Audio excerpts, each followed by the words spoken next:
so that we're being able, Lord, to understand yung mga bagay na gusto niyo pong maunawaan namin, Lord. And we pray for the destruction na ginagawa ng kaaway ngayon, Lord. Nire-rebuke namin ito in the mighty name of Jesus Christ.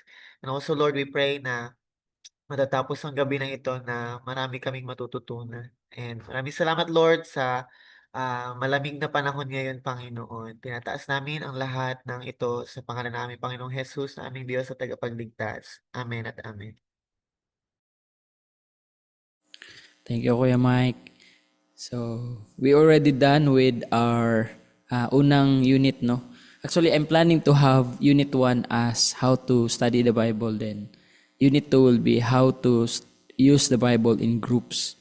Pero, sa na-observe ko, I think medyo nahirapan tayo sa how to study the Bible na part. So, iniba ko na yung, that's why ang lessons 5 to 8 will be focusing sa inductive Bible study. So, medyo malawak yung expectation ko na kayang masama pa yung how to use the Bible in groups. So, purely, it is a IBS class. So, dati, I remember, no, isa din yun sa goal din talaga ng NPC na to raise Bible study leaders. So, maybe sa discipleship na class, you will study more about that with Pastor Mark.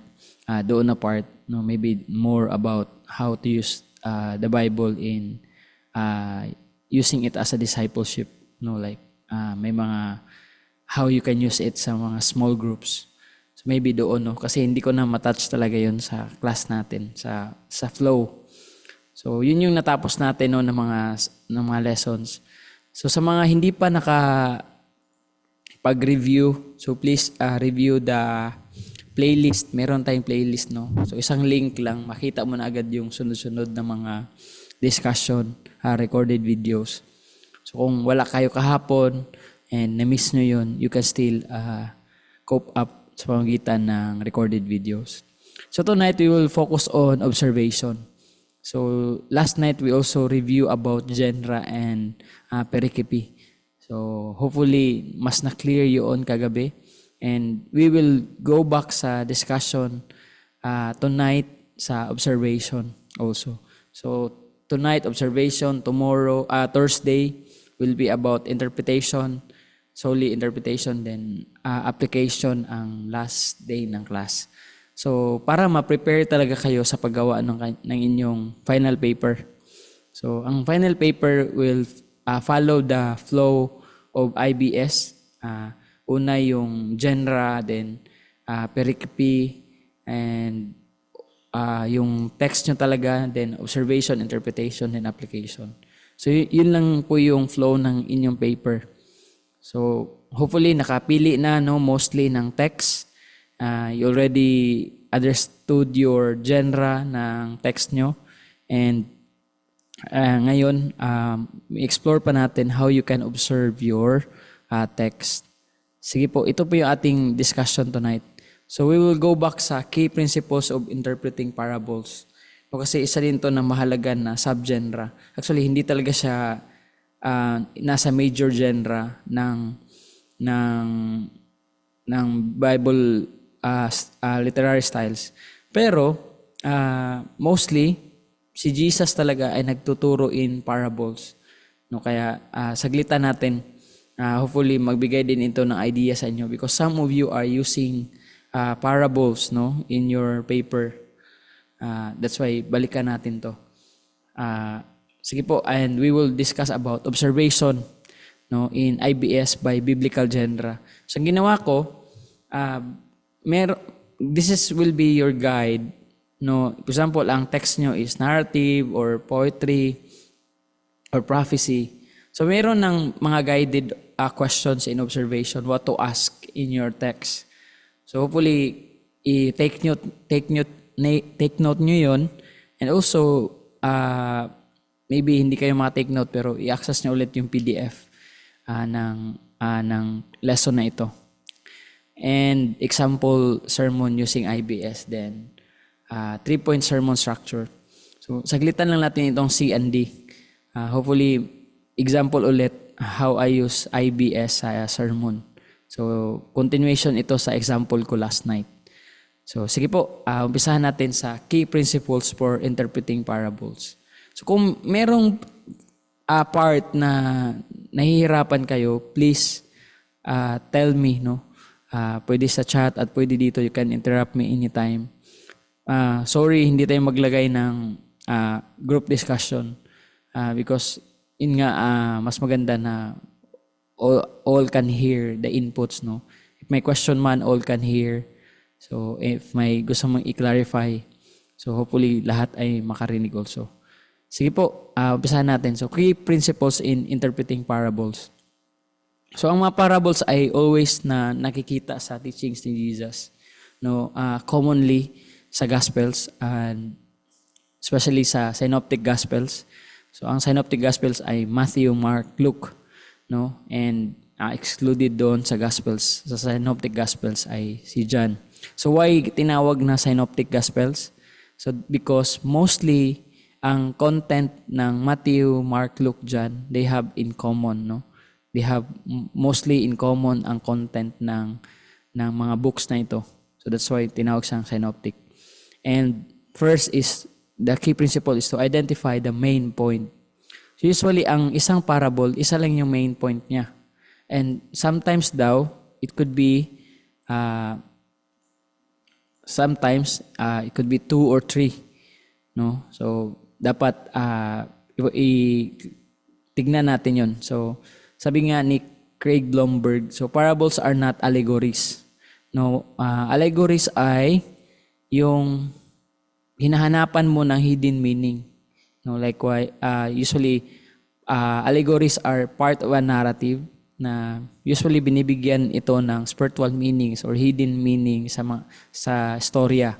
Pero ang parable hindi daw siya isang allegory. So most have one main point. So although some have two to three. So, yan yung sinabi ni Craig Bloomberg. That's why nilagay ko yan sa una ng mga key principles. And ang tip dito is ask. So, tanong natin, what is Jesus trying to communicate about God, the kingdom, or discipleship? So, ito yung mga pwede itanong, no?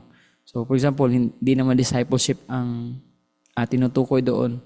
So, what theme no ang tinuturo ni or ang kino-communicate ni Jesus?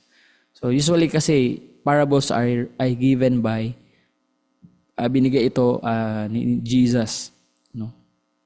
So there are a lot of examples of parables, no, found in Matthew, Mark, Luke. So and I put kingdom focuses, no, o focus dito. So first yung that's why synoptic ang nilagay ko ay mostly makikita ang the sower sa Matthew, Mark, Luke. So meron din siyang pwede cross-reference, no? Mababasa mo yung the parable of the sower sa chapter 13 ng Matthew, chapter 4 ng Mark, chapter 8 ng Luke. And so the kingdom message is received, no? So kaya that's why makita natin iba't iba din yung emphasis doon sa pagkakasulat ng the parable of the sower.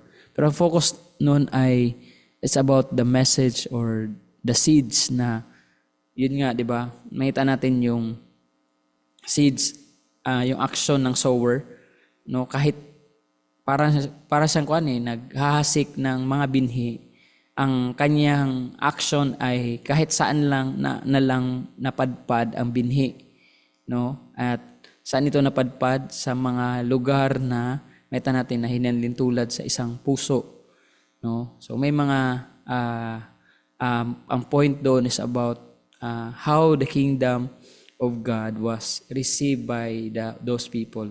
For example, una yung nasa daan lang, no? So yung heart ay hinintulad ito sa place na ang mga buto ay natapon sa daan, sa gilid ng daan, or hinintulad din ito sa puso, no? Actually, isa din ito sa binigyan ni Jesus ng meaning, no? Merong mga parables na hindi man binigyan ni Jesus ng meaning, pero for sure we can say that the hearers already understood ano yung point ni Jesus at that time. So yan. mustard seed, no? The kingdom's small beginnings and great growth. So, meron ding Matthew, Mark, Luke na reference doon. So, yung yeast, no? Yung pampaalsa. So, ito, meron din. So, and the hidden treasure. So, solely mababasa mo lang sa Matthew. Actually, marami ang parables sa Matthew. So, marami doon po, no? And the pearl of a great price. So, ito na yun, sunod-sunod kay Matthew. Weeds among the wheat, and then net, no? So, yan, yung mga example ng parables. So, the growing seed, no, unique ito kay Mark. And the tenants in the vineyard ay available sa tatlo. The wedding banquet. So, almost similar itong reference na to sa kay Mark and si Luke. And sa 10 minas or talents. So, yan. So, when you want to preach the parables, so you have now the idea about ano yung focus ng parables, no, dito sa gilid na part.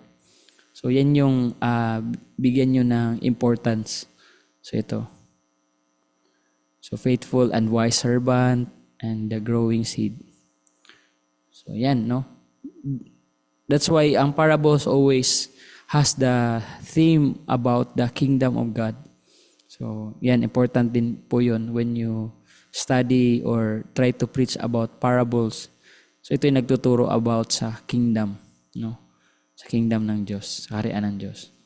So, si Craig Keener put in his several writings, no?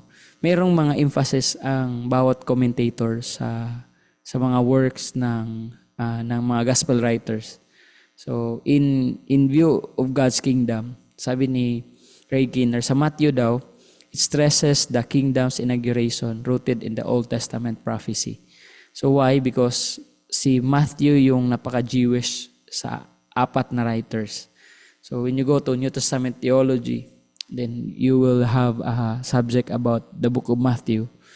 Sa apat daw na mga gospel writers, si Matthew yung napaka-Jewish in tone, no, in his writings. So and that's why marami siyang Old Testament references.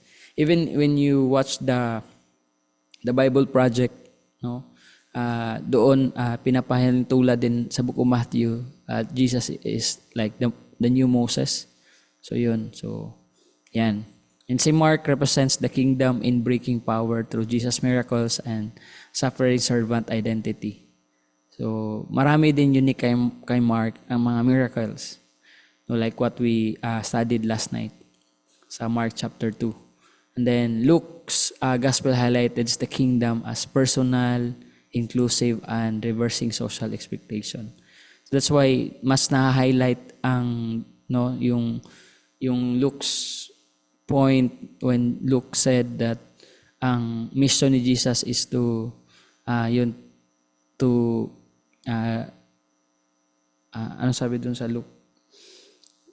To declare the Lord's favor, the day of the Lord's favor, to release the captives free, no? Yun yung mga, then it was founded to be inclusive, especially sa mga poor, so sa mga minority at the time. That's why ang mga stories in Luke's gospel medyo unique din siya. That's why ang hina-highlight is more about personal inclusiveness sa community and reverse yung social expectation. So, may isang term din yung reversing social expectation. So, mostly ang sulat ng Gospels is countercultural. So, if yan yung culture sa ancient Near East, that's why sa cultural setting, dapat malaman natin, no? For example, sa parable, no, may tinatawag na ang mga Hudyo, they hate Samaritans. So, that's the cultural context at the time. So, paano naging ang storya ng the Good Samaritan parable, no? Talks about cultural, no? Paano naging countercultural 'yon? So because yun nga na merong tao na hate mo pero yun din yung nag-take care or nag-show ng mercy sa kalaban niya. So parang yun din yung isa din na pinopoint ni Jesus sa parable. So yan, always ang message ng Gospels is countercultural or even Jesus himself. And in John, underscores the kingdom as eternal life, no? Accessible through a life-giving relationship with the divine King. So that's the uniqueness of the book of John also. So yan lang yung gusto ko na i-share sa inyo. Because when you talk about kingdom theme on each book in the Gospels, makita natin na meron silang different emphasis. So, pangalawa, read in context, no? Yun nga yung sinabi ko kanina.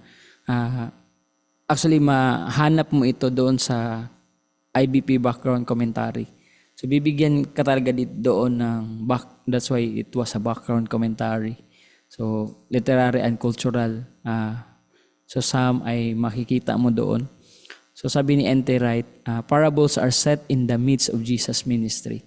So, even the disciples ask, why Jesus you always speak in parables, no? Ba't ka ganyan?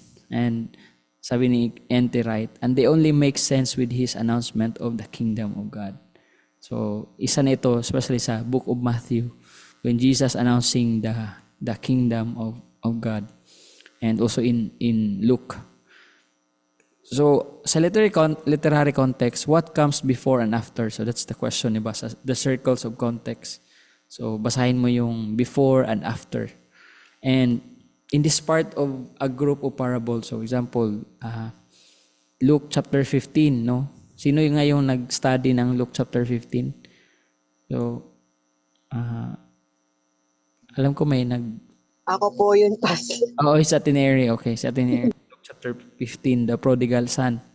So yun, so para to sa'yo itinerary. So yan. And cultural historical context, who were the Samaritans, no example, and what did asking for the inheritance early mean, no, doon sa Luke chapter 15. So why gusto niyang ikunin yung kanyang inheritance sa early na time. So ano ang cultural and historical context nun? So may behind reason na ba't kinuha ng young son, no, the youngest son, yung kanyang inheritance sa time na no, medyo maaga pa, no, bata pa siya. So what would the crowd expect as a priest or a Levite to do? No, doon sa Mark naman ito yung the Good Samaritan. So yan yung mga cultural and historical context. So ano ba ang ini-expect ng isang crowd when ano ang dapat gawin nila sa tao na in need, no, especially when he is a priest and a Levite. So the expectation ay tulungan. Pero ang ginawa nila, they just tinignan lang lahat, wala lang. So wala silang pake doon sa tao na was beaten by the robbers doon sa daan. So number 3, avoiding over allegorizing. So, allegorizing ay, di ba sabi ko, usually ginagamit din ito sa first century Christianity. Especially yung mga preachers or mga church fathers na influenced by pagan practices and also by Greek teachings. So, and especially also in Middle Ages. So, they interpret the scriptures by finding spiritual meanings behind each text. Then when you are reading parables, don't expect that there's the behind meaning, no? Except if binigyan ito agad ni Jesus ng meaning, no? So for example, yung parable of the sower. So isa 'yon sa mga binigyan ni Jesus ng meaning agad. So binigyan niya 'yon ng meaning ang seed na natapon sa gilid ng daan, seed na natapon sa mabatong lupa at sa lupa na maraming mga damo. So yun, iba-iba din yung meaning when Jesus gives meaning to all, to that parable. So don't assign meaning to every details unless Jesus or the text does. No, yan yung careful tayo. That's why basahin mo talaga yung next or compare mo sa iba ng mga text kung meron bang binigay na meaning doon. So yan, compare mo for example ang maita sa Luke. So does this parable present makikita ba ito? So usually 'di ba sa inyong mga Bible may mga reference, no? For example, ito din ay makikita itong parable na to makikita sa Matthew, Mark or Luke. So nakalagay na yan doon sa subheading sa title or sa baba ng perikipi. So doon mo makita yung mga cross reference. So the early church, sabi ni Douglas Moo and Carson, the early church often allegorized parables widely, which obscured the original point. No, so they also use allegory. That's why sa history of interpretation, over giving spiritual meaning in every text. So they spiritualize everything. So yun din yung dapat maging aware tayo, no? Avoid over allegorizing. So wag natin bigyan ng spiritual meaning na hindi naman sinabi sa context or ng author or hindi naman sinabi ni Jesus. So Jesus sometimes explains, no? So like in the parable of the sower. So yun yung sinabi ko kanina. But not all parables are allegories, no? Wala itong mga hindi lahat ng parables ay may mga hidden meanings. So yun po yung dapat natin na ma-reminded tayo about doon. Number 4, watch for reversal and shocks, no? So Jesus often used surprises to confront expectation. That's why doon sa example nung in-expect, di ba? So kung ikwento yun ni Jesus yung doon sa story ng yung Samaritan na tao na siya yung tumulong instead na ang priest or ang Levites that they will also help that man. So it gives shock sa mga hearers ba? Ba't parang ganun? So ano ba ang context why Jesus used those characters, no? Ba't nilagyan niya ng priest and Levites sa kanyang parable? So ano ba ang purpose ni Jesus doon? So that's why sabi ni Kenneth Bailey, so the power of the parables lies in their ability to subvert conventional wisdom and challenge deeply held assumptions. So yun yung medyo catchy sa isang parable ni Jesus. So because Jesus is challenging the hearers, no? Challenging their culture, no? Their expectation. And yun yung dapat na bigyan diin ng mga nagbabasa ng parables. And example, no? So Samaritan helps not a priest. No, yan yung doon, shocking moment sa parables. Then father runs to his wayward son, no? Ang father yung first na unang, that's why in every scenario, no, yung gumagawa ng skit about the prodigal son. So ang father yung the love of or the mercy of the father or the love ng father towards the son ay napaka yun nga, ang tone or ang emotion or ang character development ng father ay focusing towards those at sa kanyang yung sa kamanghuran na anak, no, doon sa bunsong anak. And yung unique din dito, no, sa Matthew chapter 20 na when you are hearing the parables, no, mag-expect ka doon na dapat, 'di ba, hindi sana bibigyan ng same na amount ng wage. Yung mga late, no, yung wala masyadong ginawa.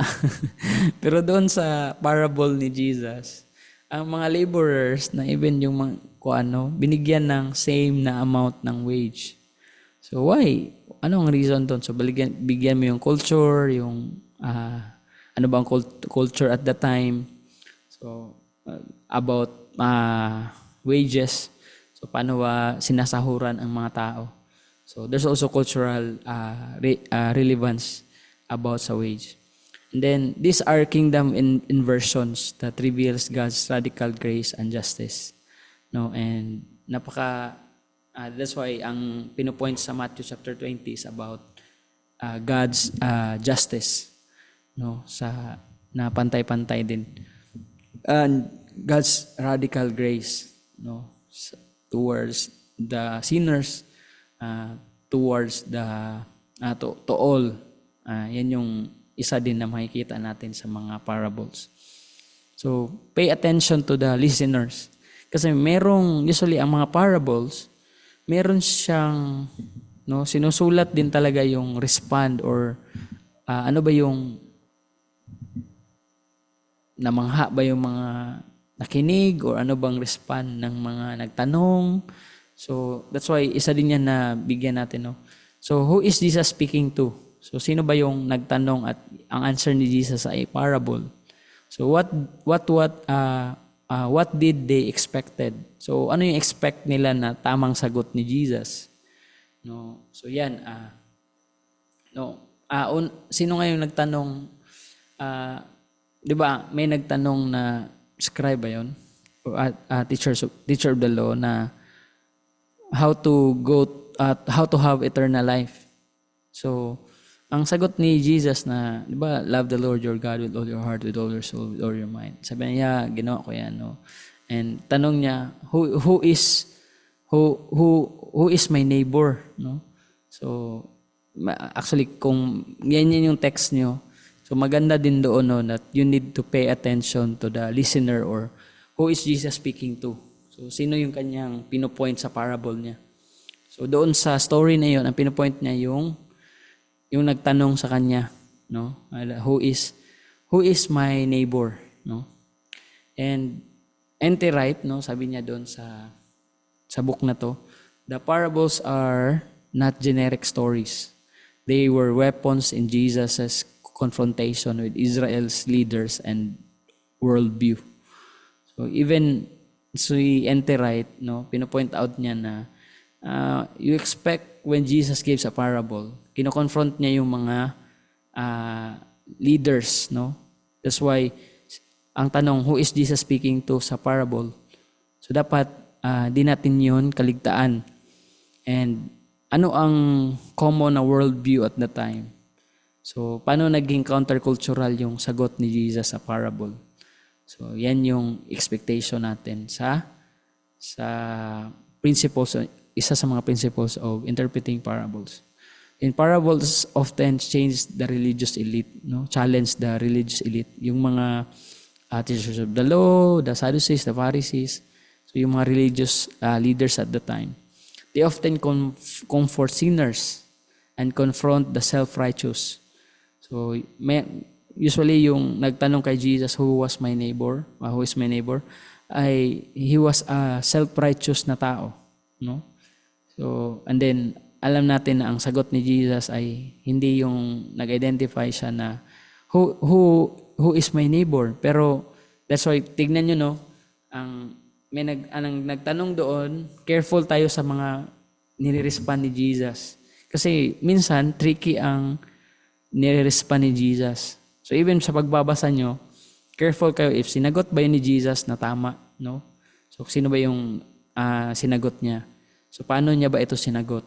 No? Maybe ang sagot niya ay patama talaga doon sa, hindi doon sa question, pero doon sa attitude ng nagtanong.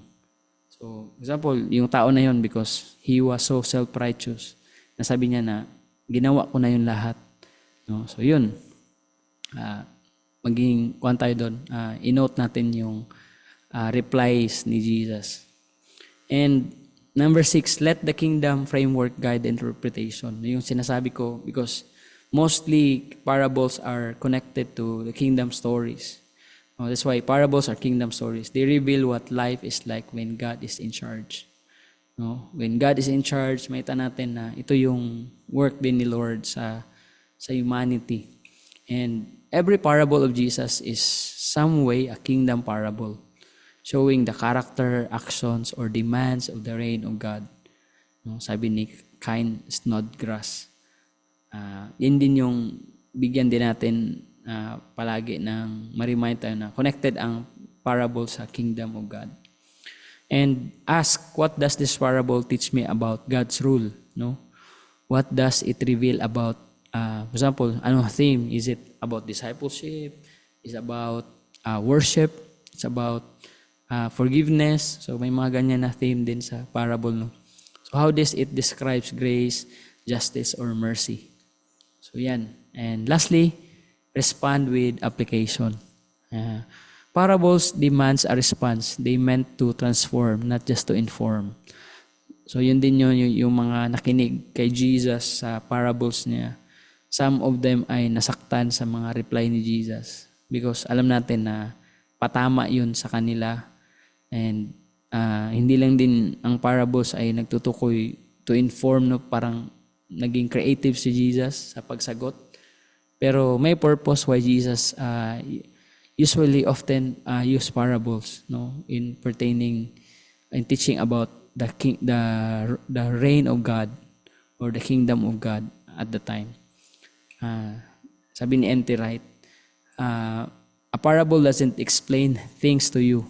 It throws you in, no? Parang naging part ka doon sa story ba or ini-reflect ng parable yung situation natin, yung action mo or attitude mo. No, maybe ikaw din yung, that's why the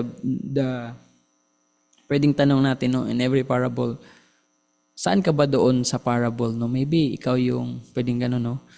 Maybe ikaw yung usually ang action natin, expectation natin, ang action natin the opposite of what we expect, no? The action of the parable or ang nangyari sa parable is the opposite ng what we usually expect. So yan. And makes you ask questions and invites you to change. So, yan din yung gustong sabihin ni N.T. Wright. So, may tanong po ba tayo about sa how we can interpret parables? So, sino bang pumili ng parables? Si Ateneri. So, nagpili na siya. So maybe hindi lang sa Atenere ang makapagpili ng parables. So meron na kayong guide. Actually pili lang kayo doon, marami. Hindi siya mahirap din talaga i-interpret para sa akin. Because usually pili or pwede kayong pumili ng parable na binigyan na ni Jesus ng meaning. May nag-chat. Si Jemarie, no? So parable din sa kanya. Si Mike, So yun, no? Yan, pagtuunan nyo yan ng pansin yung mga binanggit ko kanina. Okay. So, wala na bang gumamit ng text? Ang genre ay parable. So, bali, 3 lang sila. So, pwede pa kayong mag-change, no? Hanggat hindi nyo mapasa yung paper. So, kung hindi kayo kampante sa study nyo, maybe hindi kayo expert pa sa genre na yan. So, try to change. Okay, wala nang question? Reaction. Si Mavi, no? Ayan. So, be sure na ang parable nyo ay tama yung pericope. So, hindi isang verse lang, no? So, sa mga gusto pang mag-try na i-edit yung kanilang mga sagot, so wag na. Ang gawin ko, tomorrow, may ibibigay ako na Google Drive link.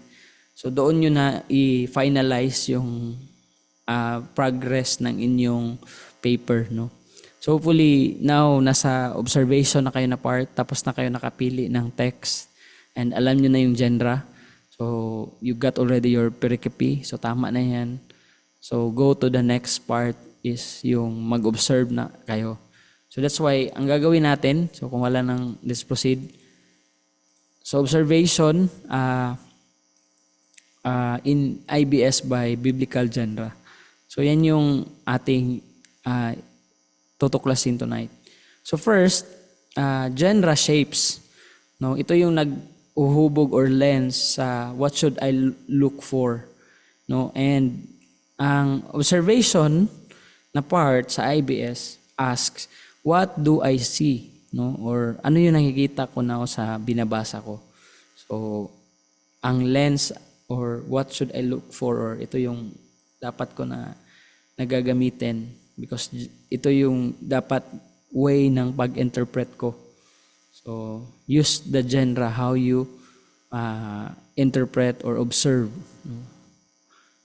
So, clear na ba yun? Wala na ba naglibog or, sorry, sa mga Tagalog, wala na bang medyo naguluhan pa or nalito ka pa sa purpose ng genre, and that's why mahalaga na hanapin natin yung genre. Tama ba? So hopefully wala na, no? So yun, okay, let's proceed. So narrative or historical story. So in the genre of the narratives, so please dapat clear talaga na narrative yung text nyo, no? So like makita ito sa mostly sa Genesis, Exodus, Joshua, Ruth, Acts, and Gospels. So because there were also narratives in the Gospels, Matthew, Mark, Luke, John, and especially in the book of Acts or Acts of the Apostles. So observe, no, ito yung tanong nyo, no? You observe the characters who were the main and the minor characters. Setting, time, place, political, or covenant context. Kasi, di ba, sinasabi ko kahapon, ay kagabi, na there are a lot of covenants in the Bible. So you should determine which covenant is this. Ano yung time, ano yung place na binigay yung covenant na to. So, who were the characters involved in that covenant? So, kung ang nyo is a covenant story, and then sequence of events. So, ano yung plot ng storya? So, paano nag-change ang character? Ano yung mga significant na events, no? So, ano yung beginning? Ano yung middle? Ano yung ending? So, yun yung importante na tignan natin. So, dialogue versus description. So, sa narrative, there are also parts to be understood as a dialogue and also a description.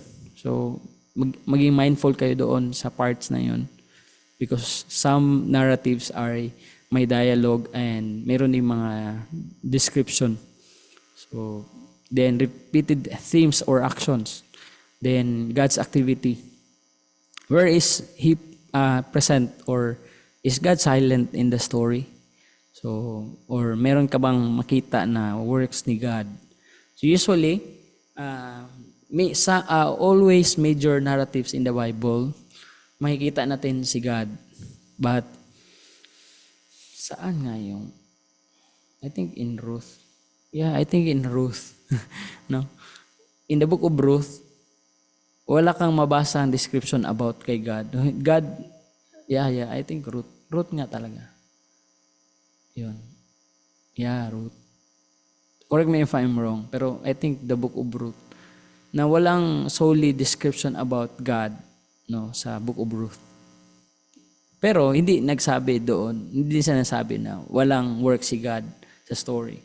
Pero hindi siya na descriptively binanggit si God sa story ni Ruth. Esther. Tama ba ko? Ruth? Esther ata. Parang Esther, no? So, basta ako yun. Parang Esther. Tama ko. Esther nga. Basta, either, So, yan, no? Doon sa story ni Esther.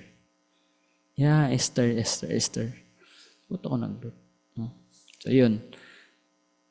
Okay, and then, meron pa, lastly. Look for patterns. Sample, may patterns ng faith or doubt, no, like sabi ko kwento ko kahapon, like sa story ni Abraham. So, yung faith development ni Abraham, or may faith and failure, or exile and return. So, may hope ba saan ito na part. So may mga patterns na ganyan when you are reading narratives. So ang questions dito ay, who is telling the story? So you should observe that one. So you should answer that. Sino ba ang nagsasalita dito? From what point of view binanggit ang storya na to? So sino ba ang king at the time? Anong timeline ito?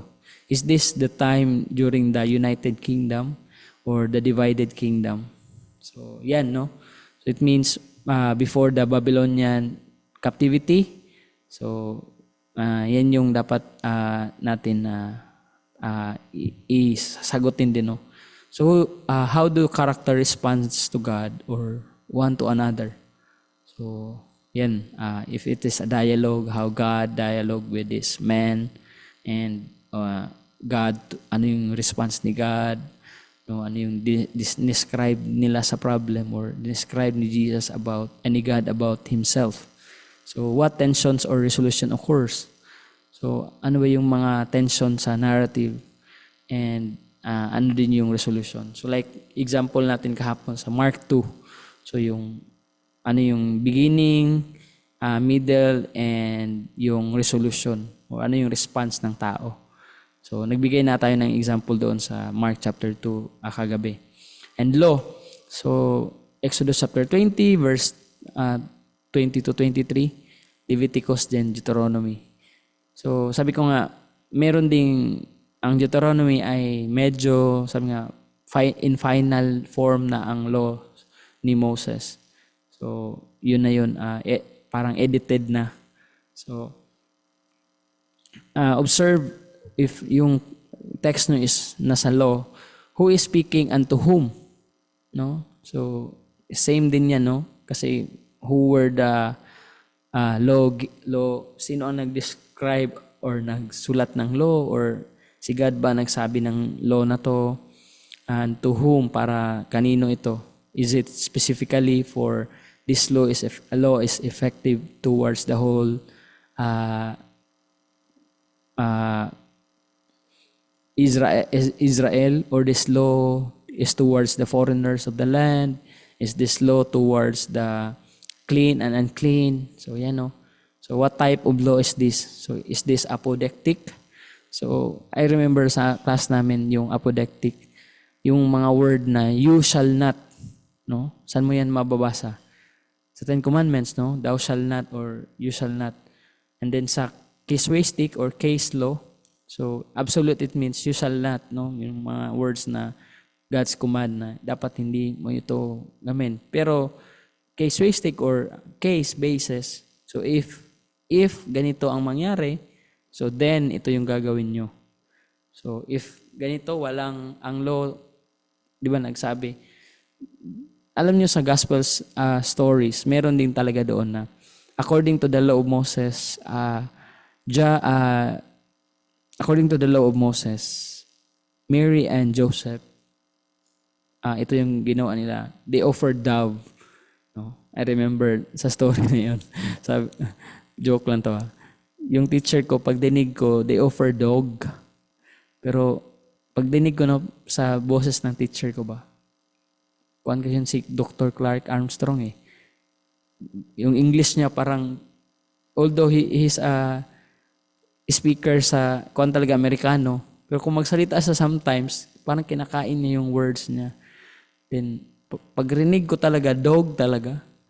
So, pero sa iba din, dog din yung pagdinig nila, pero sa iba din, clear na dove daw. So ako medyo, di ako familiar sa verse na yun ba, kaya pagdinig ko, Mary and Joseph offer a dog. Pero so, it makes sense. Mali pala yung pagdinig ko. A dove, no? So, because law din yun ni Moses. So if hindi kayang mag-offer ng ganito, so di niya kayang mag-offer na, mahal kasi yung iba ng mga animals, di ba? So it depends sa capacity ng pag-offer ng ganito na animal. So may equivalence noon. So if then ito yung i-offer mo na kind of animal. So yun, no. So covenant context. So for example, is this covenant is in Sinai? So is this law given, is this covenant was given in Sinai? Saan sila at this time? So is this a covenant during, for example, yung sa Joshua? So ito ba yung covenant na binigyan nila ng stone, no? Parang sabi ni Joshua na by this covenant, no, gawin natin na testimony ang ano, yung bato dito, no, na nasa harap natin. Kaya sinabi doon na ang encouragement ni Joshua is, sabi niya doon na me and my family will serve the Lord, no. So yun yung sinabi doon sa Joshua 1:9. Sa context ng Joshua doon sa covenant nila. So careful tayo, no. So ang covenant ba ito ay doon pa sa Sinai, so it means ang context na yun ay nandun pa sila sa wandering sa desert. So for example, ang covenant na to ay mababasa mo sa Joshua. So possible hindi na ito doon sa wandering sa desert. So ibang situation na naman ito. So yan, principles behind the law. Kasi meron din talaga mga principles na gustong sabihin, no, behind that law. And sample questions ay, is this moral? Is this a moral law ba? Ceremonial law pa to or civil law? There are a lot of laws, no, in different types of laws sa Genesis, Exodus, Leviticus, Numbers, no, and even Deuteronomy. So what does this law reveal about God's character? So yan din. Pwede din itanong natin. Then sa poetry and wisdom, so ang example nito ay from Psalms, no? Some of you ay na may mga text sa Psalms. Ecclesiastes, Proverbs, or Job. Pinagsama ko na lang to, Job and wisdom. Observe parallelism, no? Yung medyo itong mga nilagay ko na word dito, different types of parallelism.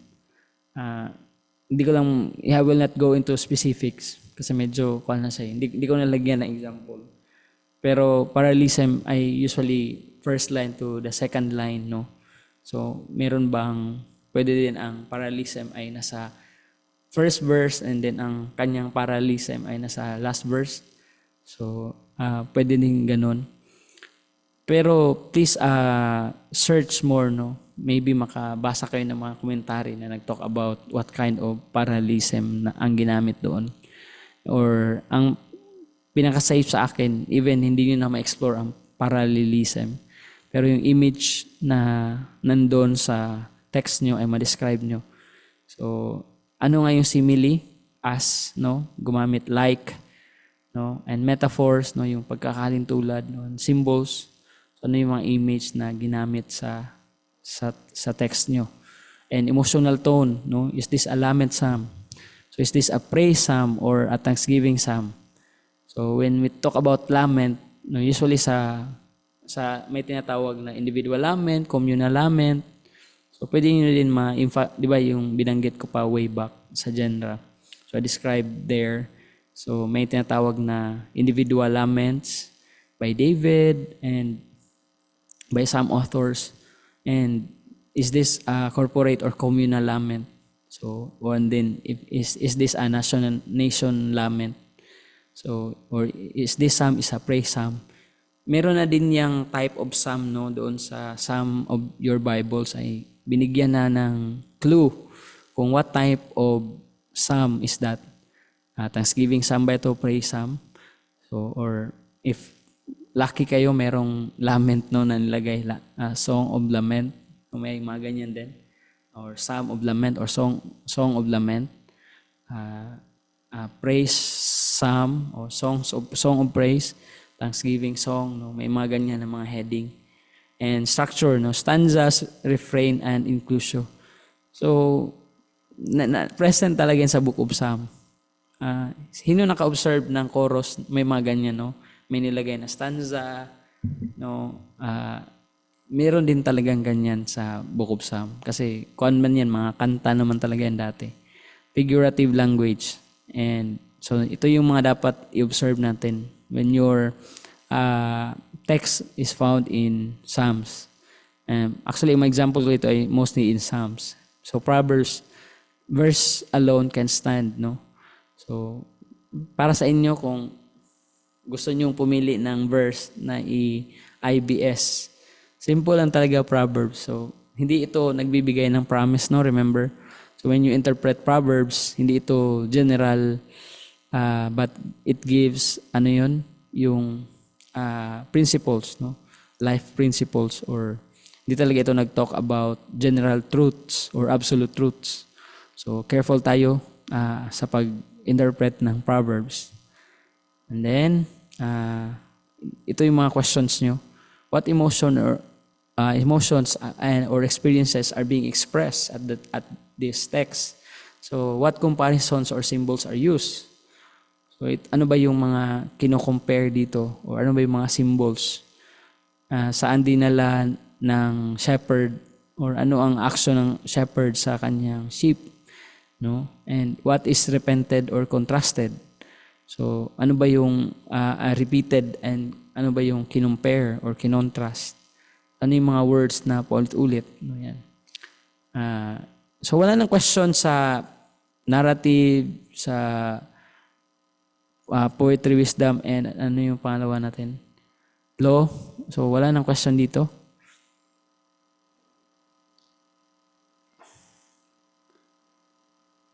Wala na. So, merong nagpili ng prophecy, no? So, merong sumulat doon ng Jeremiah and Isaiah. So, this is for you. So, take note on this. Observe, no? Kung ang mga text nyo ay from Isaiah and Jeremiah, walang nakita sa Ezekiel and minor prophets, meron ba? Wala akong naalala. So, who is speaking and when? So, sino ang nagsabi nito? So, dapat careful tayo, no? Hindi agad magsabi na si God agad yon. So, is this what the prophet tells towards the nation or towards the king? So, sino yung kausap niya at kailan? No? Sino yung nagsasalita at kailan niya ito sinabi? So, sino ang audience? So, is this towards the king, the whole Judah? So when I say Judah, northern kingdom yan, no? So, sa mga major prophets. So, Judah, kasi naiba-iba ang kabisera or pagkahati-hati. Sabi ko nga, is this the time of the United Kingdom or during the divided kingdom? So, si Isaiah, sino ba ang mga kings na sinerve ni Isaiah? So, marami kasing mga kings sa Judah ang sinerve ni Isaiah eh. So, careful ka, sino yung kausap na king or sino yung binibigyan ng foretelling, ano yung sinasabi ni Judah, ay ni Isaiah sa king na yon. Or si Jeremiah, sino ba ang king na sa time na nag-prophesy siya? So, yan yung anong kings and kingdoms, anong situation na meron anong scene ng king, ng nation ang in-identify ni Isaiah and ni Jeremiah. Ano, kinonfront ba niya? Anong action ang ginawa ni Jeremiah or ni Isaiah towards how they deliver the prophecy? So, literary forms. So, vision, oracles, laments, or woo or speeches. Yan yung tignan natin. So, yan. Almost si Isaiah at Jeremiah, some give oracles, vision, and laments. No, especially si Jeremiah. Jeremiah is the crying prophet. Siya ba yun? Siya ba yun sinabi na the crying prophet? So, yan, no? Si Jeremiah ba yung tinali niya yung sarili niya? No? To give emphasis sa parating na parang siya yun, no? Tinali niya yung sarili niya na ito yung mangyayari. Pinapisay niya na ito yung mangyayari sa kingdom na yun. So, yun. And symbols and metaphors. And time markers, no? Is this near or far fulfillment? So, sometimes careful tayo kasi merong mga clear naman talaga na that prophecy is already done. Pero right now, no, meron akong nakuan eh. May nababasa ako sa social media at napapanood. There are a lot of Christians quoting maybe Isaiah ata yun or Jeremiah. Yeah. Then, hinalintulad nila ito sa war ng Israel and ng Iran. Di sabi ko, then ang ginamit ng mga verse doon, medyo hindi naman talaga, kuan ba, problematic yung interpretation. Kaya careful tayo, no, because maybe may mabasa ka din, matignan mo na medyo merong patterns ba. Yan yung parang nakikita ko na kino-compare nila ito sa dati na prophecy na I believe na it was already done. Kasi may prophecy ni Isaiah and Jeremiah is towards the old kingdoms of Israel. So hindi naman talaga yun about the new kingdom of Israel. Except about it pertains towards the new Ezekiel, like the new temple, no? Pero careful ka dito because almost ang prophecy doon ay ito is already done, no, or given, no? It's already happened, no? Nangyari na ang mga description nila Isaiah and Jeremiah. Pero common na yan ngayon na may mga wars, no?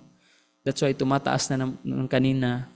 I remember last week ang gasolina 51, no?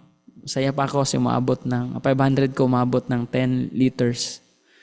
Pero ngayon ang 500 mo 9 liters na lang, no? Kulang-kulang hindi naabot ng 9 liters kasi 55 na ang gasolina. So, dahil nga din yan sa war sa Middle East. So, let's continue to pray for peace, no? And also, alam mo, when you talk about Israel today, hindi talaga sila yung totoo na mga Israel na dapat ang kanilang action towards their oppressors. Sinabi doon ni Kuan ba, or oppressor, or sino ba yung nag-inflict sa kanila ng harm, should be the way of the kingdom. So, hindi ganun yung action ng Israel eh. So, medyo kuan sila troublemakers, no?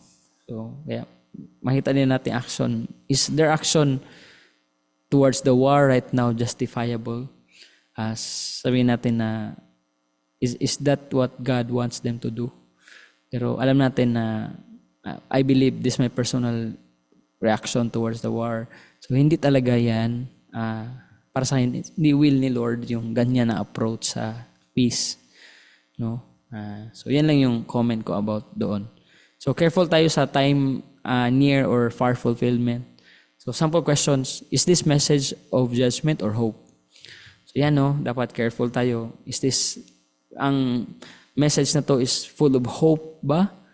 Or, so yung Jeremiah 33:3, call unto me and I will answer thee and show thee the great and mighty things, no? So yan ba ay is that a hope? Sa form na ba yan ng hope? So para maintindihan mo yung hope na yan, so tignan mo if Jeremiah is talking about a certain judgment. So yan, doon sa near context, no? For example, basahin mo yung 32, then 34, kung sa Jeremiah. So what is the historical crisis being addressed? So yan, no? Ano ba yung, is this the time when they were captives or palusob na ang mga taga-Babylon? So what are the commands and consequences? So yan, yung command ni Lord and consequences. And yun, no, ito yung mga questions na sasagutin nyo. So yan, please take note on this questions. Parables, so or yung parable, no, nakita na natin kanina. So yung prodigal son and good Samaritan sa Luke 10 and sower. So hopefully sa mga apat na yun, no, please, no, walang magkopyahan. So ito lang yung sabi ko baka. Kaya tanungin ko kayo sa may, dapat ilagay ko doon. Taga saan ka na church, no? Maybe baka ma-observe ko ba ang mga sagot ay pareho kayo ng text din. Same kayo na taga doon. Hopefully hindi, no? So iba-iba naman. Kung ang same kayo ng conference, kung pwede, iba kayo ng text, no? So please do that. So yan. And so the story structure, ano yung setup, conflict, and resolution. So because some parables ay meron ding, ang parables talaga is answer towards the conflict and gustong solusyonan ni Jesus. So ganyan, no? Cultural elements like about who were the Samaritans, no? Ano ang ibig sabihin ng inheritance at the time? So about farming, no? So about ano ba ang usual na way of farming at the time? So it answers Mark. May nagtanong, Pastor Jem, pwede pa rin po ba namin piliin yung given example? Pwede. No problem if ang example na to ay yun yung pili. Actually, tinulungan ko na talaga kayo. Kaya nagbigay ako ng mga sample, no?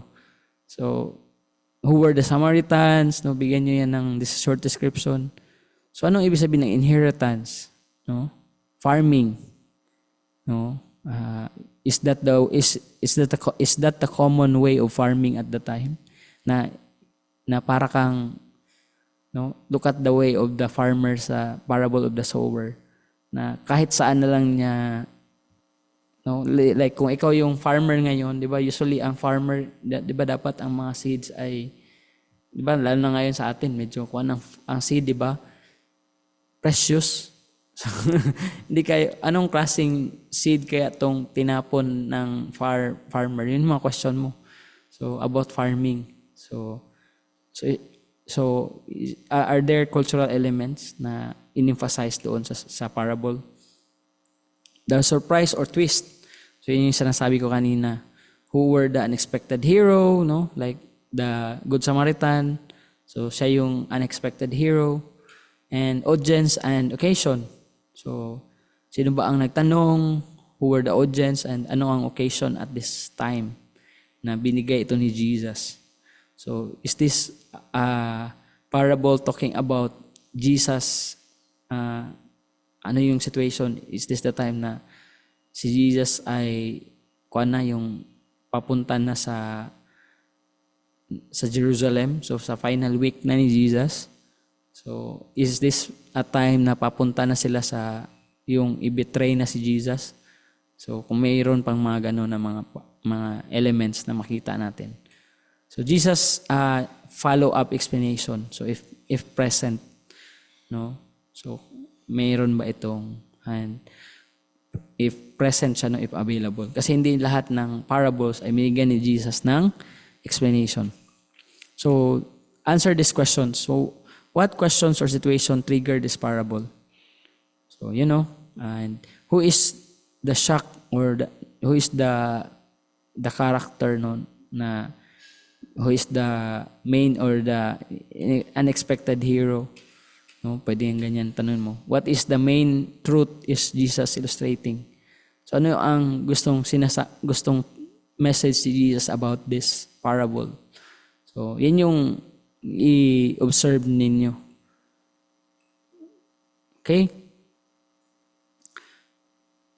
Letters, no? Meron ding nag-share sa inyo ng letters.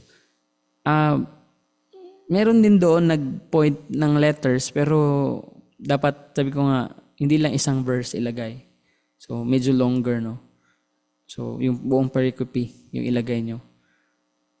So author and audience, no? You should observe sa author. Sino ba ang author nito? Implied author. Si Paul ba? For example, sa Hebrew, unknown author, remember? When ang verse nyo is from Hebrews. So hindi talaga to si Paul. So just tell the author is unknown. Who were the audience? So mababasa nyo yan, makita nyo yan sa study Bibles. So, or even in the introduction ng book or doon sa Bible Project. So, makikita niyo yun sa overview, meron na doon. So, check the greeting, no? Who greets? And who is, sino ba? I, Paul, usually, no? A band of Jesus, no? May mga introduction or premise ang letter. Kaya, i-check natin no, yung greetings because yan yung nagpapatunay na sila yung author. And purpose of the letter. So,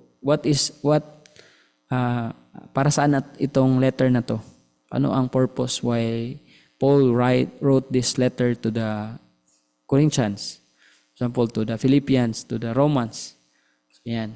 So, logical connectors, no? Yung mga word na therefore, but, because. So, yan. Especially in the book of Romans, even si Craig Keener, sabi niya, careful lang ka daw talaga magbasa ng book of Romans. Usually pa no, sa Roman road talaga, sa mga Bible discipleship materials natin ba, we always quoted Roman road verses. Even si Craig Keener, sabi niya, well-known ba, yung kinuquote natin palagi, sabi niya, careful tayo because there are a lot of logical daw ang book of Romans. Sometimes we misinterpreted sa mga verses na to, like we use it as a pick and choose. Especially when we put kuan ba yung blank, no? Maybe that's also my comment. Kasi there are a lot of misunderstood verses in the book of Romans to be is that verse talks about salvation. So, yan ba talaga ay ang emphasis ng verse na yan? Is that really what Paul is trying to say sa section na yun? So, that's why pericope is important to understand the meaning of its context. And remember, that's a letter. So, may audience, no, may problem or may issue na in-address si Paul. So, why Paul said those words or those sentences. Tone. So, ito no. So, is this an encouragement or is this a rebuke? So, yan. Ma-observe din natin yan. Ano yung tone ng writer. So, is this full of theology? Or is this, Paul is not talking about theology here. He's talking about ethics. So, yan. Paano maging tamang servant ni Lord, no? Or how to, ano yung dapat mong gawin? So, or is this a command? Or is this an option na binigay ni Paul? So, is this an sort of explanation? So, yan yung dapat nating careful tayo sa mga letters. Kasi mostly nga maraming mga preachers na gumagamit ng text from the letters. Pero if they miss some important elements sa letters, their interpretation will be towards misinterpretation and misapplication. So yun po no. And the questions can be asked ay ito, what issue is being addressed? So what's the conflict? Ano yung situation at the time? Who does the author support his argument? So how does the author support his argument? So does he give quotations from or examples or experience? No, ganyan si Paul eh. So he support his arguments by quoting verses or from the Old Testament. That's why sa Lumina or may mga chain reference na pwede nating nabanggit niya na ito doon sa later part ng kanyang first letter. For example, nabanggit niya na ito. Ang background sa sinasabi niya dito ay mababasa mo sa 1 Corinthians. So, pwede mo ding balikan yun, no? So, yan yung tinatawag na book context or intertestament context.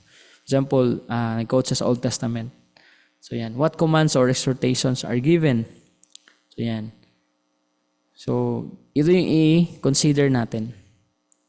And lastly, apocalyptic. So, Daniel, no? And Revelation. So, observe symbols and images.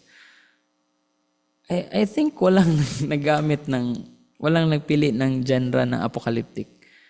Tignan ko ulit, meron ba? Kung meron talaga, matuwa talaga ako.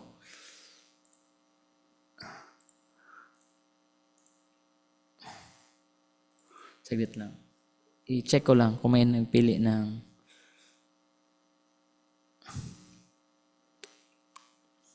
wala talaga eh. no? Although excited kayo na mag plus 100 daw yung magpili ng kuan. Revelation chapter 21 to 22. Joke. So, walang magpili dito ng Book of Revelation. Pwede pa mo ka mag-change, Pastor? Pwede pa, Kuya Julie. Grabe yung pag... So, may extra point ang, feeling ko na trinay niya na intindihin yun ba? Actually, sana makita ko sa inyo, I really want you to, why you choose that passage. So, I give my point, may ilalagay ako doon, no? I've already prepared some questions. Nasa mind ko lang, gagawin ko lang yun. So, for example, tinawin ko kayo na, okay, genre, the first question, anong genre ang text mo? And ano yung pericope? And ano yung title? So, yun na yun, di ba? Tinanong ko na. Then, hindi ko lang nilagay, on what purpose did you choose this message, this text? So, ano ang purpose mo? So, mag-write ka ng reason or description mo. Why you choose that passage? So, pwede mong bigyan ng example na I choose Book of Revelation because I want to test my skills, no? So, pwede din ganun, no? Pag-pray pa po pas, no? Ang dami talagang nagsabi doon na ipag-pray pa nila. So, ayusin niyo yung prayer niyo na matapos na yung prayer. Matapos na yung paper before yung class ni Pastor Mark, no? Para hindi na kayo parang free na kayo ba pagtapos nung class na to, free na kayo. Bukas na yung class ni Pastor Mark. So sabi ko after 2 weeks, due date na dapat talaga ng paper. So i-desire nyo yun. No? So pag-pray nyo din. Baka umabot kami sa kuan, Pastor, yung panaginip ba? Oo. Sana hindi ganun, no? So yan, and heavenly visions in cosmic language. He's talking about creation, new creation, or the new temple. So yan. Intertextuality, no? Dapat balikan nyo yung Old Testament references. So yan. Then structure, no? See, yung cycles, then seals, trumpets, no? Mayroon din yung structure. Like the first trumpet, second trumpet. So ano bang meaning nun? So actually, observation pa lang to, no? Wala pala tayo sa interpretation. So what do these symbols represents? So is this literal, or meron bang nation or king or situation na or isang empire ang dinidescribe dito? So what these symbols represent? Is this referring to the Roman Empire? So what part is vision, or what part is interpretation? And what emotions or hope does it evoke? So ito na yung chart, summary chart. No? So sabi ni Howard Hendricks, i-quote ko lang, no? Observation is not just about gathering data. So it's about listening carefully, seeing what the text wants to show you on its terms. So that's why the observation is how you see, or what do you see sa text. So ito yung mga focus of observation, din key features. So summary lang ito. So narrative, characters, plot, law, commands, structure, covenant terms. Sa poetry, imagery, emotion, structure, parallelism, speaker, audience, symbolic language, parables, setup, twist, main point, cultural details. So epistle, it's talking about logic, argument, tone, key terms, and also apocalyptic, yung symbol, structure, intertextuality, echoes sa Old Testament. So yan, no? Please, sinamarize ko na din yung in one glance. You can review what focus in observation yung gusto nyong i-tackle doon sa observation na part. So, any questions before we proceed? Kung may mga question.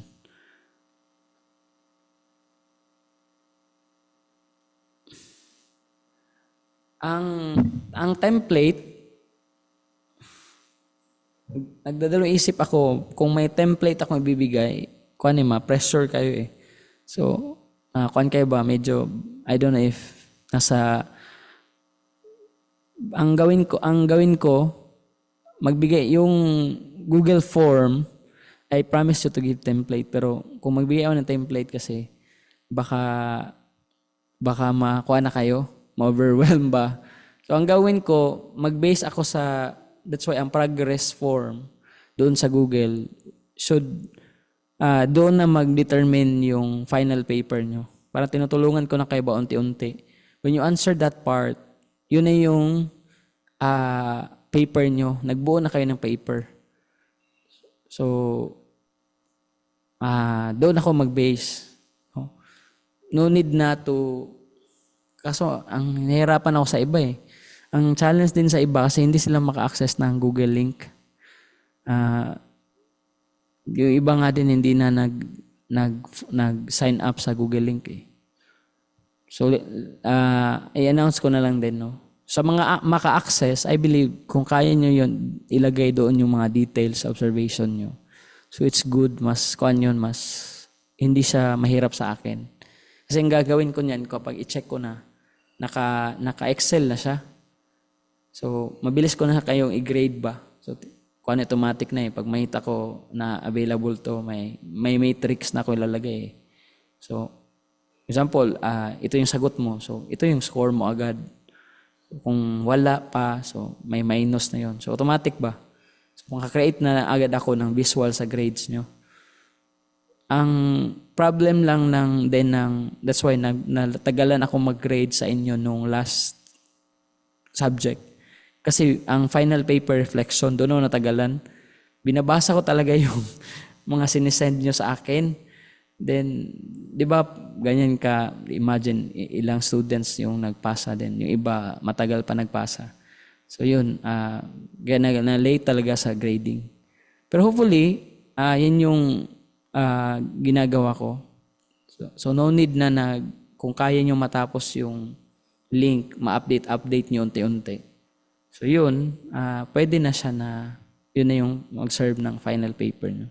Pwede din i-send nyo as a whole, no? Kung you have an opportunity, may laptop, computer. Pero kung wala, the same na gawi, isulat sa papel, bigyan ko lang kayo ng points to write on. So, yan yung gagawin nyo. Okay ba? Clear ba? No, sa mga walang computer at nahirapan. So, sulat sa papel, picturean, send, ganun. So, if okay mo problema, follow up ko naman kayo eh. Tanungin ko kayo, di ba, mag-chat naman ako na parang may kulang ka pa sa akin. So, sana yung final reflection mo. So, follow up ko lang din kayo. Or sana yung part na to. Okay ba? So, yun. Para chill lang din kayo, no? Okay, wala na question?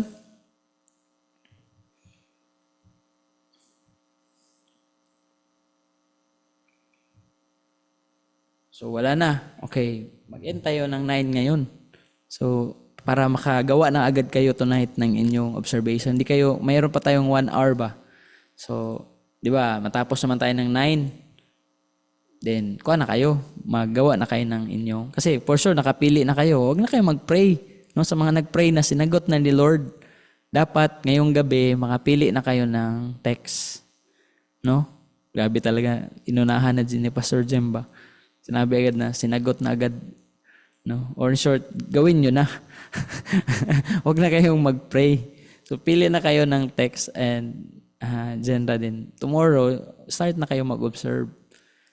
Para possible nga, pagkatapos ng application na kuhan, tapos na yung paper nyo eh. So, maganda din yun, no? Magbayad.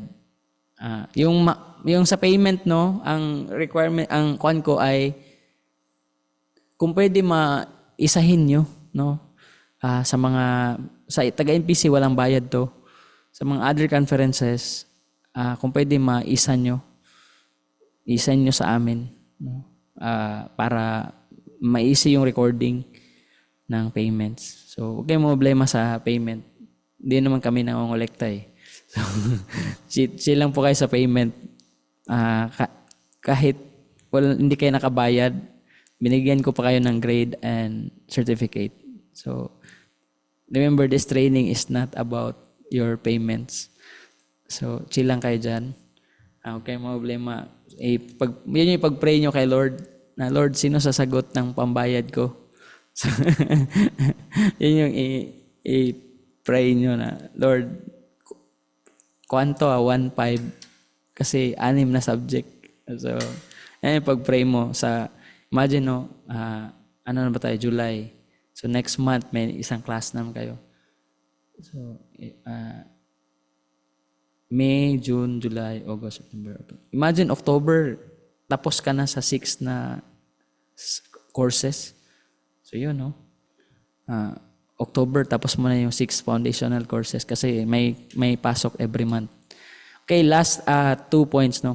So, I give you an example from my last sermon sa fellowship namin sa mga pastors, sa zone namin. So, this is the continuation of my example last night. So, sa example ko last night, ang image doon is about tinalakay ni Paul that he is like in the garden, no? Ang Diyos yung nagbibigay bunga, nagpapatubo, pero they are the workers, no? Siya yung nagplant, si Apollos yung nagdilig. And ang title naman ng sermon na to, so this is the application ng study, no? So building God's temple, no? The church. So kasi tulad ni Pablo, ang simbahan sa mga workers that they are builders, no? They are like building God's temple. So ano yung sa pamamagitan ng pagiging wise na mga builders. So 1 Corinthians chapter 3 verses 10 to 17. So look at my pericope. So ang way ng pag-share ko ng sermon ko, pwede nyo talagang pili lang kayo ng important, no? As long as it contains thought, no, complete thought. So like dito sa akin, I believe na may complete thought ang verses 10 to 17. So hindi ko siya preach as buong chapter 3. So kasi may mga image na binago si Paul, din doon ko yung binigyan ng importance. So yan, no. So what do you think when you hear you are God's temple? No? So usually ang you are God's temple binanggit ni Paul is yung sa chapter 6 ng 1 Corinthians. Pero dito sa 1 Corinthians chapter 3, medyo unique yung paggamit niya sa temple, no? So you are God's temple. This is not individually but as a church, no, corporately. So still doon pa din sa context na yon, doon, no. Ito yung sa division na to. So chapters 1 to 4 and nasa chapter 3 yung text ko. So ito ni yung chapter context. So I already gave you the reason why ganito. So yan. So sabi doon sa verse 10. At ako naman, no? Kaya no, and. So meron na naman siyang iniba. At ako naman bilang mahusay na tagapagtayo ng gusali at siyang naglalagay ng pundasyon ayon sa kakayahang ipinagkaloob sa akin ng Diyos. Hinintulad na naman siya hinintulad niya yung kanyang sarili bilang isang mahusay na tagapagtayo ng gusali. Ang siyang naglalagay ng pundasyon ayon sa kakayahang ipinagkaloob sa akin ng Diyos. So, he laid the foundation, no? Hinintulad niya sa paggawa ng simbahan na siya yung first siya daw yung nag-plant. Ngayon naman, describe niya yung sarili niya na siya yung naglagay ng pundasyon. Pagkatapos, iba naman ang manggagawa ang nagpatuloy sa pagtatayo nito. No, parang siya yung first na structural engineer na gumawa ng foundation. The next structural engineers or yung mga foreman or yung mga manggagawa doon, Sila yung nagpatuloy sa pagtayo ng building. So, di ba, the same context sa pangyayari nila doon sa Corinth na umalis na siya sa church na yon, then si Apollos na yung nagtuloy. No, si Apollos na yung nagpapastor. Ngunit, kailangang maging maingat ang bawat nagtatayo. So this is his critique ba sa mga sumunod na naging pastor doon sa manggagawa sa Corinth. Sabi niya, ngunit, kailangang maging maingat ang bawat nagtatayo dahil wala ng pundasyong maari pang ilagay maliban sa nailagay na. So hindi mo na mapalitan yung pundasyon, di ba? So ang hirap kaya have you tried to put up foundation? No, hindi yan basta-basta na tanggalin mo yung pundasyon kung nandoon na siya, no? At sabi niya dito, yung pundasyon na yun ay hindi mo na yun dapat palitan kasi ang pundasyon na yun ay si Jesus Christ. So siya yung foundation ng Corinthian church, no? Para sinasabi niya na I build the solid foundation at is on and sa pamamagitan niya ni Jesus at hinahintulad niya yung pundasyon na si Jesus yun, no? Yun yung kanyang paghahalin tulad sa kay Jesus bilang isang pundasyon. Sabi niya, kung may magtatayo ng pundasyong ito na gamit ang ginto, pilak, mamahaling bato, kahoy, ito yung damo o dayami, makikita kung anong klase ng trabaho ang ginawa niya sa pamamagitan ng apoy sa araw ng paghukom. No, kung ang pundasyon niya ay or ang structure na mga or ang parts na ginamit niya sa pagtutuloy or sa paggawa ng pundasyon ay ginto, no, pilak, no, are those meant for foundation or structure? So, mamahaling bato, for ano bang purpose nila? Para saan ba yun? Di ba hindi yun pang pundasyon, hindi din pang structure. Ang purpose nun ay pang decoration, no? Pang outer lang ba? So hindi yun about, ang example niya dito ay hindi ito, they're not really laying the right foundation. Even in choosing the materials, doon na ay hindi ito for the purpose of building a solid foundation. Kahoy. So pwede ang kahoy ang pang-structure. Pero sa time nila dati sa Corinthians, especially sa Roman Empire, so usually yung image na to, di ba? So yung mga pole niyan is mga solid talaga na yan, mga mabibigat na mga stone, no? Kaya tingnan mo yung kwan dyan. So ang foundation niyan, mga solid talaga na mga stone. So walang mag-build ng isang gusali dati na made sa kahoy, no? He's talking about a temple here. So it's built mostly by stones, no? Ito yung damo o dayami. Doon describe niya na makikita kung anong klase daw ng trabaho ang ginawa nila during sa paghukom na. Sabi niya, ang apoy ang magpapakita kung ano ang kalidad ng gawa ng bawat isa. So kung itest daw ito sa apoy, doon makikita kung matibay ba daw talaga yung pagkagawa ng simbahan na yon. Kung ang itinayo ay hindi masusunog, tatanggap ng gantimpala ang nagtatayo. Ngunit, kung ito na may masusunog, wala siyang matatanggap ng gantimpala. Ganoon pa man, maliligtas siya, ngunit katulad lamang ng isang taong nakaligtas sa apoy. Hindi ba niyo alam kung kayo'y templo ng Diyos? Hindi ba niyo alam na kayo'y templo ng Diyos? So, mas clear dito sa Tagalog na translation, no? Kayo'y at ang Espiritu ng Diyos ay naninirahan sa inyo. So, plural, no? Pero sa English na translation, ginamit niya, mamaya ma-observe natin sa Greek. May nilagay doon. Ang sinumang wawasak sa templo ng Diyos ay parurusahan niya. Sino man din magwawasak ng church ay parurusahan ng Diyos. Then makikita daw yung mga sumunod na mga manggagawa ng templo na yon by the test of fire. Kung ito ba daw ay hindi masusunog o ito ba din ay still nakatayo pa. So, sabi niya dito, dahil ang sinumang wawasak ng templo siya, parusahan niya, dahil banal ang templo ng Diyos. So, he's talking about the church itself, no? Hindi individual bodies. So, sa chapter 6, mayroong distinction doon Kaya careful kayo if you read chapter 3, he's talking about the whole church, no, the whole simbahan, no, tayo, yung buong member ng church. He's not talking about the individual bodies. Sa chapter 6, yun yung specific na he's talking about bodies. You know that your bodies are temple of is the temple of the Holy Spirit. So sa 1 Corinthians chapter 6 yun. Pero sa paggamitin ang chapter verse 3, pinapatunayan dito is yung buong simbahan ang tinutukoy niya.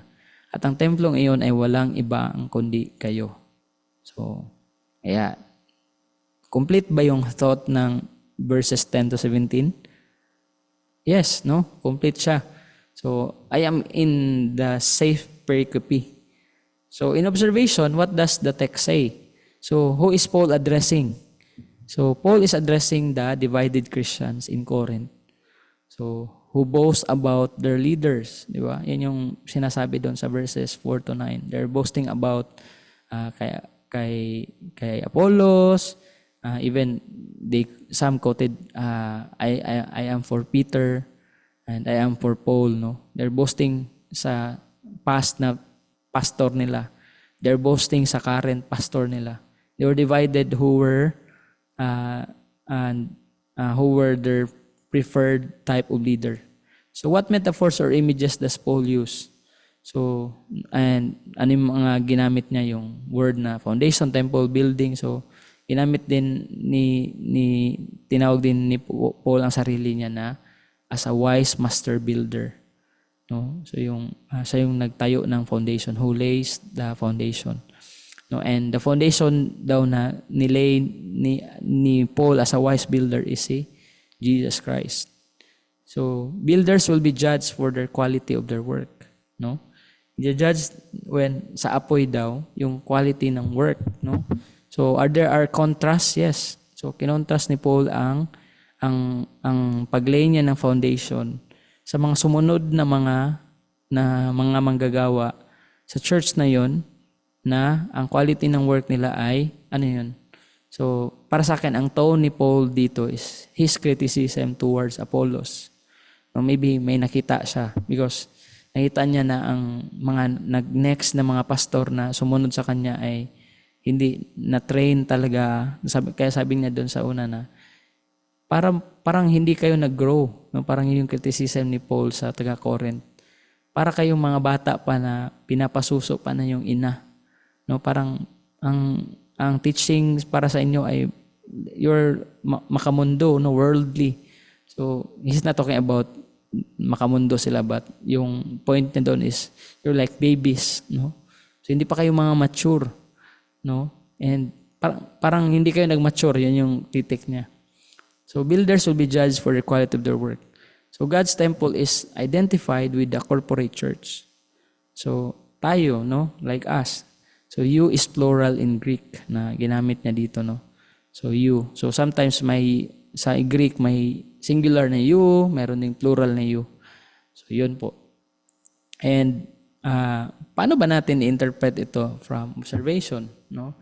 So, meron ng mga questions na ito lang is the answers. Na hindi ko nilagay yung mga questions sa sermon ko. And then, sa interpretation, so, what does that text mean? So, Paul is warning church leaders and teachers about how they build the church. How? So, dapat maging wise tayo sa pag-build ng church, especially sa ating pagtuturo, sa ating leadership, sa ating pag-disciple, no? And the temple of God, no, kasi ito yung emphasize talaga doon. Yung nilagyan ko ng red. So, the temple of God here is not the human body, no? If you compare sa 1 Corinthians chapter 6 verse 19, it's the local church community. So, we are also called to be the temple of God, no? Hindi lang yung ating katawan. So, we itself is the temple of God, no? Tayo as a church community. So, kaya, isa pa sa interpretation dito ay destroying the temple, no? If i-destroy ang church community, or corrupting or dividing the church, so, God takes this very seriously.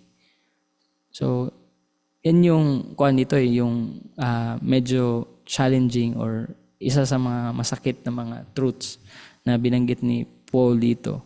Because he's saying if ang church is ma-destroy, ma-corrupt, or ma-divide.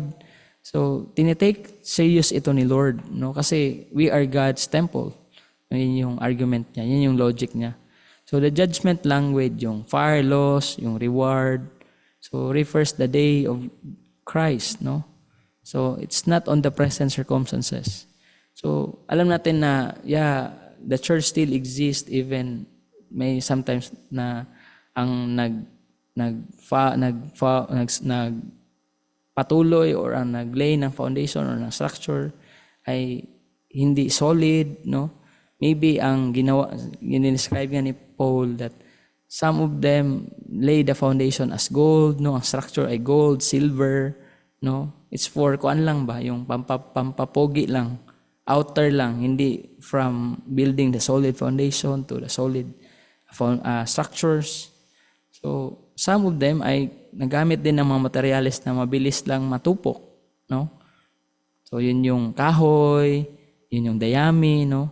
So, ang para sa akin, ang tinutukoy niya that there are who follows or may sumunod sa construction, may mga workers na may mga manggagawa, may mga pastors, may mga church leaders na kanilang teaching ay kuan lang, hindi ito foundly sa word of truth, no?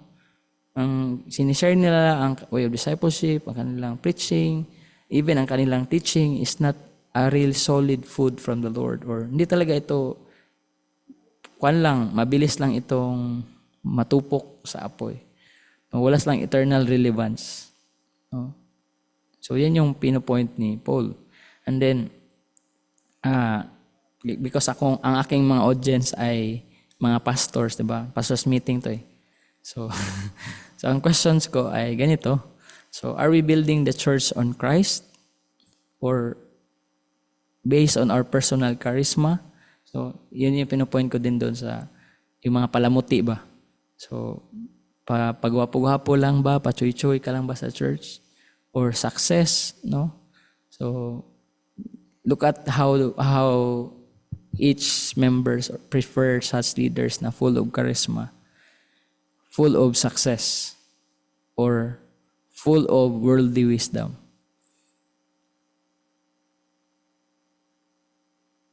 So yan yung mga tanong doon sa mga pastor na sinagot din nila sa groupings. No, how can teaching or leadership build with gold or straw? No? So may mga ganyan na ways, no? Have you ever seen a community harmed by leaders, carelessness or ego? So, 'di ba? Meron ding mga ganyan na mga times na ang leaders ang cause ng yun nga na divide ang church, no? So it's not really caused by the members itself. So yan yung mga dapat i-reflect doon sa mga attendees, no, sa mga audience mo. And in application, so sabi ko, I must serve the church with care. No, yan yung parang gusto ko na i-communicate that when we say that how to become a wise builder, so build it with care, knowing it belongs to God and is holy, no? So kuan ba, kaya ang isa na kinuan ko dito, when we teach false doctrine or unbiblical doctrines, unbiblical practices, so I think we did not really handle the word of God with care, no? Kung tayo yung nagpe-preach na parang wala lang sa isip, no?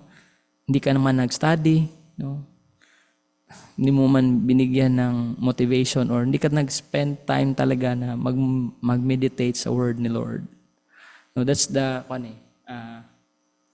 I will not blame pastors, no, because alam ko, for example, ikaw lang talaga ang preacher dyan sa church niyo every Sunday. So, para sa akin, it's really laborious. Alam niyo ba, mahirap yon sa isang lay pastor na na-assign sa isang lugar. Nag-work pa siya, dami niya iniisip na problema. Siya lang yung preacher sa church na yon every Sunday. Alam mo yung baggage na dinadala ng pastor na yon. So what if God will raise leaders like you, no, na mag-preach, no, like now ikaw yung nakakaalam how to interpret well the Bible, no. So use that wisdom na nariyan sa'yo to be used in preaching, no? And hopefully magamit nyo yan. So, and then pangalawa, I can't treat ministry lightly. So God weighs my motives and methods, no? Or how I build my church. So hindi natin to parang ministry is light, but it's really laborious, no? It costs us money, it costs us time, or even it costs us relationship. But is our motives clear, no? Is our methods, kuan ba, nagbibigay ba to ng burden or chill lang sa mga tao? So are we like Pharisees who our methods in leadership, teaching, or sa church is grabe ka burdensome? So that's why tignan natin na importansya din yung ito din. Divisions and self-leadership, a selfish leadership damage the very place where God dwells. No, this is true. So if may pagkahati-hati sa loob ng simbahan, if ang leadership natin is selfish, hindi siya collaborative, so it will really damage the church itself. No? So yan yung application ko. Then I end the preaching in a story. No, there's a building in New York, no. Ang problem when the construction began, no, may tinatawag na engineering problem occurred at this moment. Because sa lote na to, sa block na ito yung picture, no. Ang church na to, ayaw nilang ibenta yung lote nila sa City Corp. So, imagine, no, itong parang 1/4 na section sa lote, buong lote na yon. Itong church na to, ayaw nilang ibenta dito sa City Corp na to, na gusto magtayo ng mataas na skyscraper na building. So dahil doon, so patuloy pa din so it creates an engineering problem. So paano ka mag-create ng solid na foundation diyan na meron mang itong tabi mo na church, no? It could be na sa construction pa lang pwedeng masira ang church na to. So itong si William Lemessurier, siya yung structural engineer. So, sabi nung City Corp, yes, patuloy pa din, no? Gawan nyo ng building. So they design a building na ang column ay dalawa din, medyo may malaki. So dalawang maliit, then may malaki na column. So it's like tatlo lang yung paa, no? So look at the engineering problem that they want to solve. So still gaganon din. Ang mga beams nito ay parang ito V. Then may tinatawag na balancer sa taas. So stabilizer kapag hahangin. Pero si William Lemessurier, when the construction ay nag-start na, they saw a structural flaw. He himself, nung na-calculate niya ba. Ang nangyari kasi, dapat 14 bolts each dito ang ilagay sa beams ba, sa mga structural beams. Dito na mga solid na mga makakapal na mga mga iron ba, no? Mga beams nga, okay nga. Solid beams, no? Metal beams. Dapat ang mga bolts and nuts ay 14. Alam nyo, ang nalagay nila 4 lang. Then sabi nun, if merong malakas na wind resistance, ang building na to will collapse. No? Then imagine, nag-start na meron ng mga tenants, then doon pa nila na found out ba na, ba't hindi 14 yung bolts ang nakabit? Ba't 4 lang, no? Sabi niya yung iba na nagkuhan daw, nagtipid, ganyan. So, sabi niya, alam niya talaga na kung merong malakas na hangin ganito kalakas, itong building na to will collapse. So, anong ginawa ni William Lemessurier? Siya yung structural engineer. So, kinain niya yung ego niya, yung pride niya, kahit masira yung kanyang pangalan, no, bilang isang sikat na engineer sa New York. Pero yung structural flaw niya ay sinabi niya talaga, sinare niya sa City Corp, sa President, even sa New York City na ito yung possible na scenario. Kapag merong wind or isang bagyo na darating, no, na ganito kalakas, ang building na yan ay mag-collapse. So it will create a structural damage sa surrounding areas. So sinare na yun. So even siya, binigyan niya ng solusyon, no? So patibayin natin ang building na to. So ang ginawa niya, instead na bolts, no, dapat daw i-weld. So i-weld. So alam nyo ba, nagawa nila yon after every night, no? So every night for I think 6 months. Trinay nila i-weld yung every section. So instead na i-bolt din, nilagyan nila parang mga brace ba para maging solid talaga yung structure. So I think, no, this is also the reflection of who we are as pastors in our churches. So when we saw that merong mga naglay ng foundation na weak, no, we try it to what? To solve it, no? Gusto natin na make this part of the building na solid, no, na strong. So, and then kung meron mang mali sa design natin or sa methods natin or sa teaching natin, sana hindi tayo yung mga tao na magsabi na ay no, na parang pakamatyan mo na talaga yung belief mo na mali or na method mo na mali. Sana tayo din yung mga pastor na kayang mag-upgrade, no, mag-update o magsabi na I think I'm wrong, no. Gusto ko tong i-upgrade or gusto ko tong for the sake ng mga tao ba? For the sake of the whole temple, for the sake of the whole building, no. Yan yung dapat yung attitude and approach natin. So because of William Lemessurier, ang buong New York skyscraper dapat na mag-calculate ng wind resistance, no? Because of his work ba? Because of this problem or structural flaw na na-experience ni William Lemessurier sa buong company niya. So, ni-required na ng buong New York, if magtatayo ka ng isang building, dapat i-calculate mo na yung wind resistance. Then, nakilala din siya doon sa tinatawag na balancer o yung way balancer na nasa taas. So, isa din yan sa mga kuan niya, naipundar niya sa engineering na problem, no? Or sa pag magtatayo ka ng building, kilala talaga to si William Lemessurier sa kanyang mga na-contribute sa civil engineering na sphere. So tayo, no, ganun din yung as wise builders or bilang isang mga pastor or manggagawa. So let's continue to build our church with a strong foundation and strong structure. So hopefully, yun yung ating desire sa atin, no?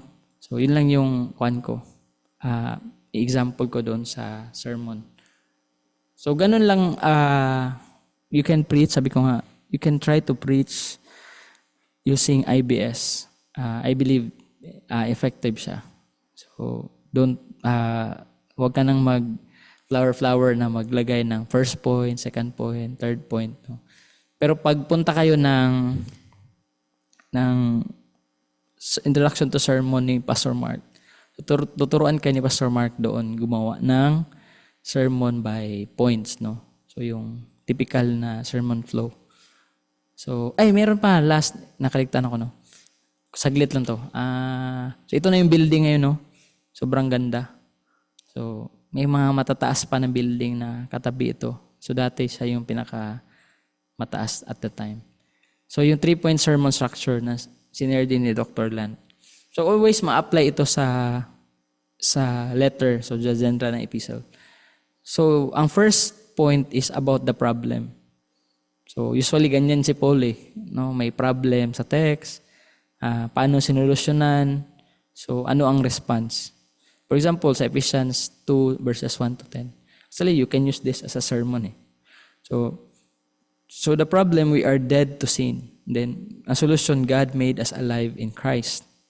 So ang response, live as God new creation. So ito na yung response, no, sa verse 10. So this is a full pericope. So pwede niyong i-design ang sermon nyo sa pamamagitan ng pag-answer ng what is the problem, what is the solution, and response. So ganyan, no? That's the 3-point common sermon daw, sabi ni Dr. Land, sa genre ng epistle. So pwede nyo to i-take note, then ibigay ko din naman tong slide. So tomorrow, ang i-discuss natin is about interpretation in IBS by biblical genre. So hopefully tomorrow going deeper pa natin yung how you interpret each genre, no. I will not give you how you interpret your text. No, some favor lang yung mga nasa parables na nabigyan ko na ng ideas. Pero I will not give specific kuan na tomorrow. So, but ang gawin natin ay sana ma-observe nyo na ito yung way of interpretation. So, meron ng mga questions to be answered sa observation nyo. Ay, hindi tomorrow, no? Thursday pala. So, on Thursday. So, imagine may time pa kayo to do observation tomorrow. So, yan. Even tonight, sa mga hindi pa nakapili ng text, gawin nyo na magpili ng text. Then, tomorrow, mag-start na kayo mag-observation. Para sa Thursday, may idea na kayo sa class na ang topic natin is about interpretation. So, magawa nyo na agad. So, before pa, 1 week after ng class, gawa nyo na tapos na yung paper nyo. So, yun lang po yung ating class tonight. So, have a blessed evening. So, wala na mga question? Wala na kayong mga question?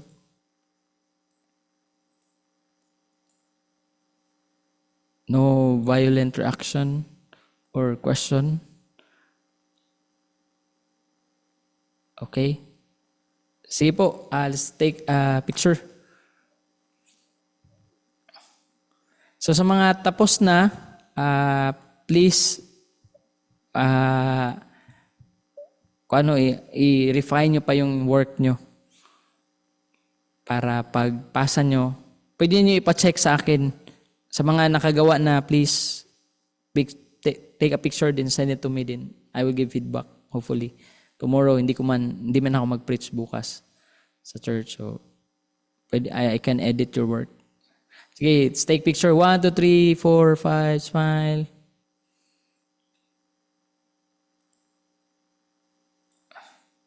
Next, 1, 2, 3. Lang ha. 1, 2, 3, 4, 5, smile. So, thank you po. So po, wag po kayo mahiya mag-sign ng work nyo. I can give feedback sa Thank you mga po, work. Salamat, Pastor. Good night. God bless. God bless everyone.